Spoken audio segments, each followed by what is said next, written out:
अस्सलाम वालेकुम दोस्तों, मेरा नाम है अली और हमेशा की तरह मौजूद है दाऊद और आप देख रहे हैं जिस वक्त क्रिकेट लवर अली शो को देखना तो है। दूसरा आप लोग से बात करने जा रहे हैं, बात करेंगे जी आज आपके साथ टॉप ग्रेड न्यूज का सेगमेंट आ रहा है, वो शेयर करेंगे।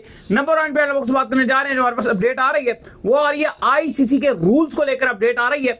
क्या अपडेट है वो आप लोग से शेयर कर देंगे। बात करेंगे भाईजान इसके बाद एशिया कप के हॉल से अपडेट आ रही है, क्या पाकिस्तान के बगैर करवाओगे एशिया कप? चलो पाकिस्तान तो छोड़ो, अफगानिस्तान को भी नहीं डाला, इस पर बात करेंगे। बात करेंगे शाहरुख खान की टीम में 2 पाकिस्तानी पिक हो गए हैं, कौन है वो आपको बताएंगे। जिम्बाब्वे की जो है बड़ी सीरीज फाइनलाइज हो गई है, किसके साथ हुई है वो आपको बताएंगे। और जोफ्रा आ रहे हैं वापस इंग्लैंड सीरीज में, वो भी आपको बताएंगे। तो अगर आप हमारे चैनल पर पहली बार आए चैनल को अभी सब्सक्राइब करें और साथ लेके पहले तो बात का आगाज करते हैं नंबर 1 खबर के साथ जो हमारे पास आ रही है। तो भाईजान आईसीसी ने आज जो है वो रूल्स चेंज किए हैं, बहुत से रूल्स जो है वो आईसीसी ने जो आज अनाउंस किए हैं, जिसमें एक स्टॉप क्लॉक शामिल है, स्लेवा का रूल शामिल है, फिर डीआरएस का रूल शामिल है, फिर नो बॉल का रूल शामिल है। तो बड़ी तफसील से जो आईसीसी ने जो आज अपने सारे रूल्स जो है वो अनाउंस किए हैं। कुछ अच्छे भी लगे हैं रूल्स, कुछ अजीब भी हैं। तो आगाज करते हैं भाईजान रूल्स के साथ। तो बताइए जी रूल्स आ चुके हैं, क्या क्या रूल्स आए हैं। सबसे पहले स्टॉप क्लॉक का रूल आ गया है कि भाईजान आपने जो ये अवर्स करवाना है उसके अंदर जो है 60 सेकंड के अंदर दूसरा ओवर डालना है। देखिए आप टेस्ट क्रिकेट में भी ये चीज आ गई है, इससे पहले टी20 में ऑलरेडी ये चीज आ गई थी, व्हाइट बॉल ओडीआई और टी20 में आ गई थी। लेकिन अब आईसीसी ने कहा है कि टेस्ट मैचेस में बहुत ज्यादा टाइम जाया किया जाता है। जैसे इंडिया और इंग्लैंड का टेस्ट मैच चल रहा था, तो जब ऋषभ पंत और केएल राहुल खेल रहे थे तो उस टाइम इवन जो English commentator Stuart Broad commentary panel में बैठे हुए थे, वो भी क्रिटिसाइज कर रहे थे कि जब बॉलर्स अपना स्टैंड लेकर खड़ा हो गया, उसने अपना रनर अप ले लिया, तो बैट्समैन को रेडी होना चाहिए। लेकिन उसके बावजूद भी बैट्समैन बहुत टाइम ले रहे थे। तो अब ये डिसाइड किया गया आईसीसी की तरफ से कि हर जो ओवर होगा उस पर एक टाइमर चल रहा होगा टेस्ट क्रिकेट में। और अगर जो चाहे बैटिंग टीम वायलेशन करेगी या बॉलिंग टीम करेगी, वैसे जिम्मेदारी बॉलर्स की होती है कि जल्दी जल्दी ओवर डलवाने हैं। लेकिन अगर वो टाइम ओवर जाएगा आगे तो फिर जुर्माने भी लगेंगे और उसके हिसाब से पेनल्टीज भी पड़ेंगी। तो ये स्टॉप क्लॉक वाला रूल आ गया। अच्छा, इसमें रूल ये है कि आपको अगर जो है वो अंपायर ने पहली बार आपको वार्निंग दे दी, सेकंड टाइम में 5 रन की पेनल्टी जो है वो दूसरी टीम को दे दी जाएगी उन्होंने किया। और एक और बात इसके अंदर ये है कि ये रूल 80 ओवर तक इंप्लीमेंट होगा। 80 ओवर के बाद अगर एक दिन के बाद जो 80 ओवर से प्लस ओवर्स होते हैं उस पर ये रूल फिर इंप्लीमेंट नहीं होगा। हाँ बिल्कुल। और ये आपको पता है टी20 ओडीआई में भी यही रूल है कि 5 रन आपको पेनल्टी के मिलते हैं, तो वही यहां पर भी इंप्लीमेंट की गई है।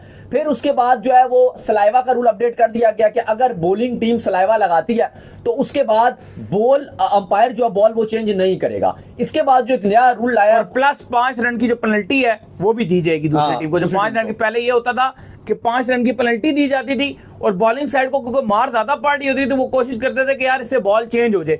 तो अब जो उनकी होशियारी है वो इस तरह पकड़ी जाएगी, बॉल चेंज नहीं हो। अच्छा, एक और बड़ा यूनिक रूल चेंज किया गया और वो ये है कि कैचिंग, अगर जो फील्डिंग टीम होगी, अगर उसके किसी फील्डर ने कैच पकड़ा और वो सही कैच ना पकड़ा हुआ और उछाल के अंपायर के ऊपर प्रेशर डाला कि भाई हमने आउट कर दिया और सेलिब्रेशन शुरू कर दी, और बाद में अंपायर जब थर्ड अंपायर के पास लेके जाएगा बात, और बाद में नजर आया कि नहीं भाई बॉल तो जमीन में टच हुई और थी, ये फेक कैच सही नहीं हुआ, तो उसके बाद मिलेगा नो बॉल और फ्री हिट मिल जाएगी भाई।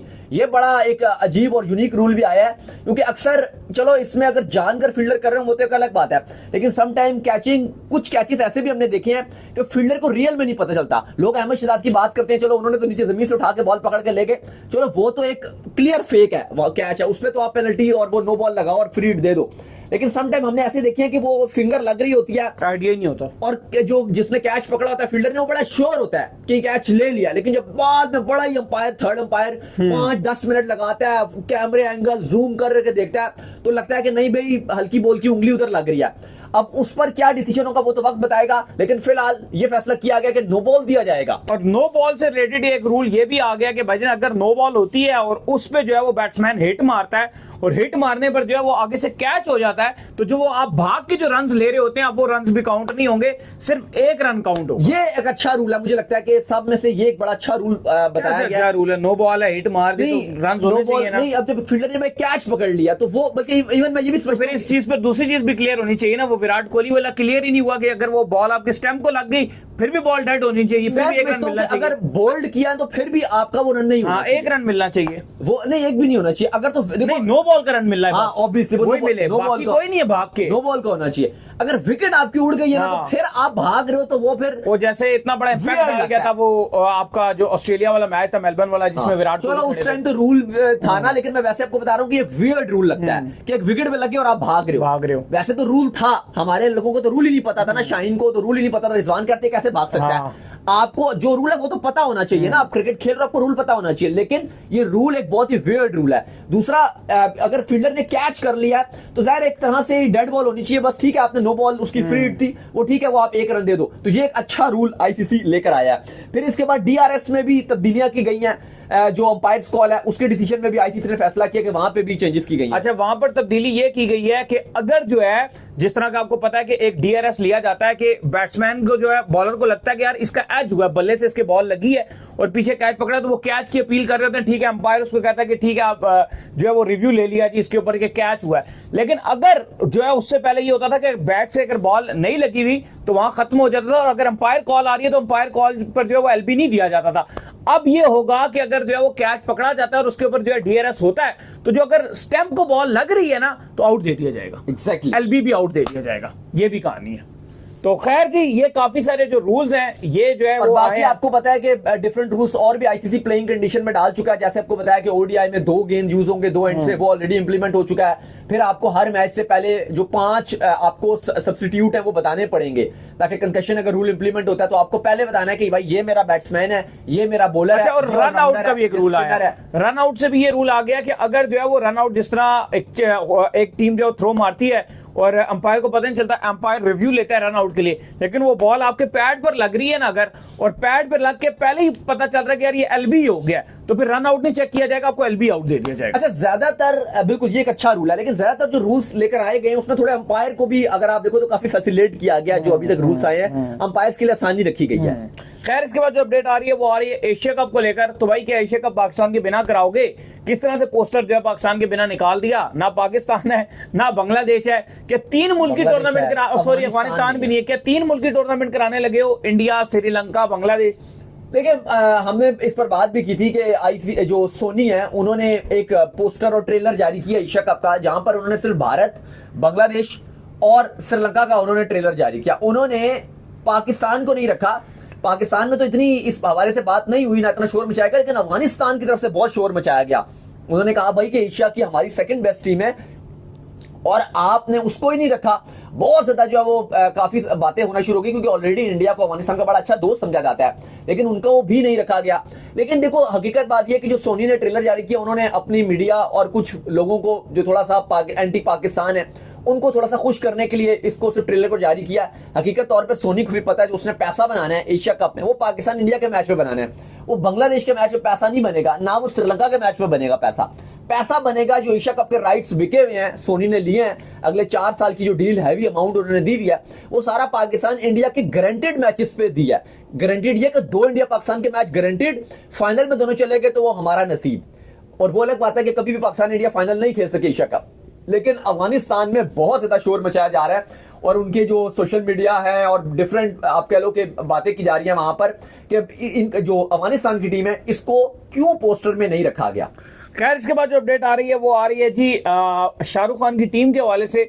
तो शाहरुख खान की जो टीम है उन्होंने 2 पाकिस्तानियों को पिक कर लिया है। एक का नाम है आमिर, एक का नाम है उस्मान तारिक। कौन सी टीम है, कौन सी लीग में हुआ है ये जी? देखिए, सीपीएल में शाहरुख खान की टीम ने जो ट्रेडेंट उनकी टीम है ट्रेडेंट नाइट राइडर्स, उसने अब मोहम्मद आमिर को साइन कर लिया 2 साल के लिए। साथ ही साथ उन्होंने उस्मान तारिक जो कोयटा ग्लैडिएटर्स के मिस्ट्री स्पिनर हैं, उनके एक्शन के ऊपर काफी बात होती रहती है, उनको भी साइन कर लिया।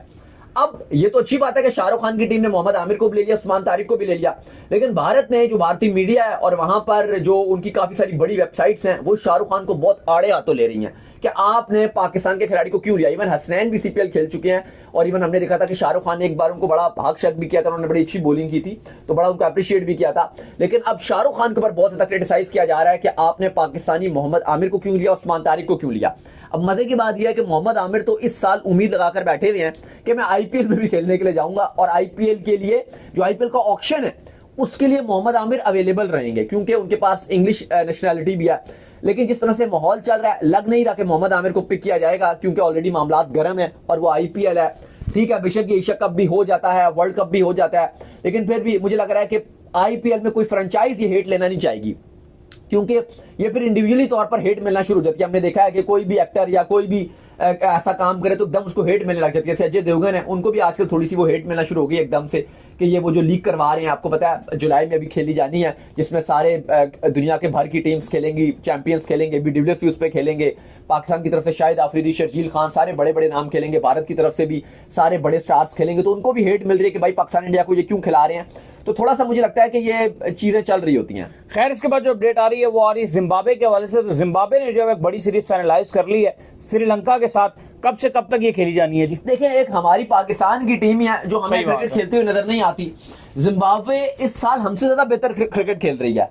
अभी तो उन्होंने आपको बताया कि एक ट्राई नेशन सीरीज खेलनी है न्यूजीलैंड और साउथ अफ्रीका के साथ इन जिम्बाब्वे। फिर जिम्बाब्वे ने उस ट्राई नेशन सीरीज से पहले साउथ अफ्रीका को होस्ट करना है 2 टेस्ट मैचेस के लिए।